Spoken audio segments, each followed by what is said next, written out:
রোজা তো আমিও রাখছি। এখানে কি রোজার সাথে এই ব্যবসার কি সম্পর্ক?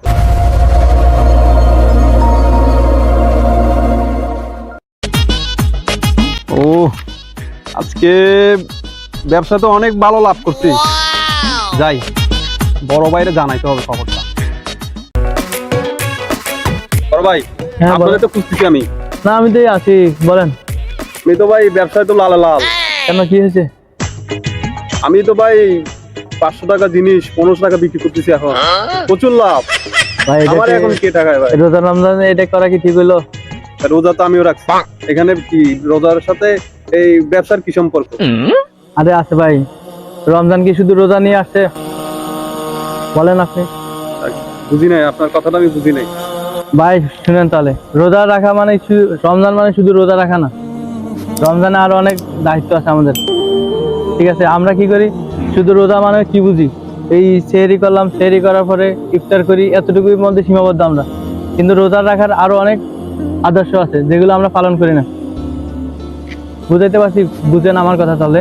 ধরেন রোজার ভিতরে আমরা কি এক এক মানুষ সবাই কিন্তু আমরা খুশি হই রোজায় আসলে। হ্যাঁ, ঠিক আছে, এখন একটা উদাহরণ দিই আপনাকে। ধরেন অনেক আল্লাহওয়ালা মানুষ আছে যারা রোজা রাখলে, রোজা আসলে অনেক খুশি হয়।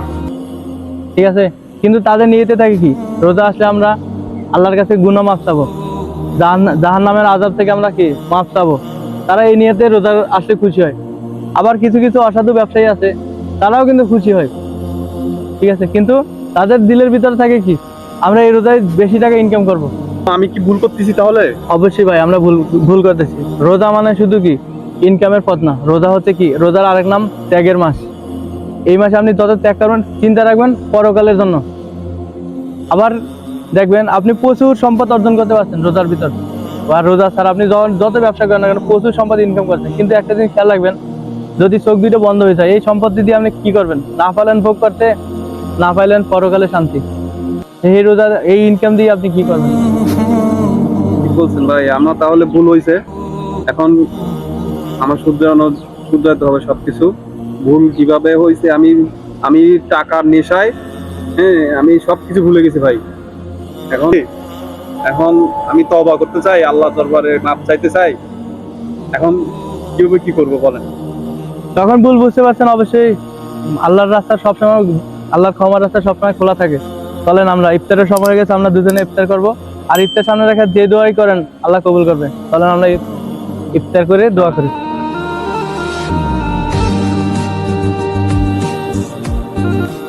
আসুন আমরা রমজানের আদর্শ আমাদের জীবনে ধারণ করি এবং এই আদর্শ অনুযায়ী আমাদের বাকি 11 মাস সাজাই, তাহলে আমরা সত্যিকারের ইমানদার হতে পারবো ইনশাআল্লাহ। ইনশাআল্লাহ।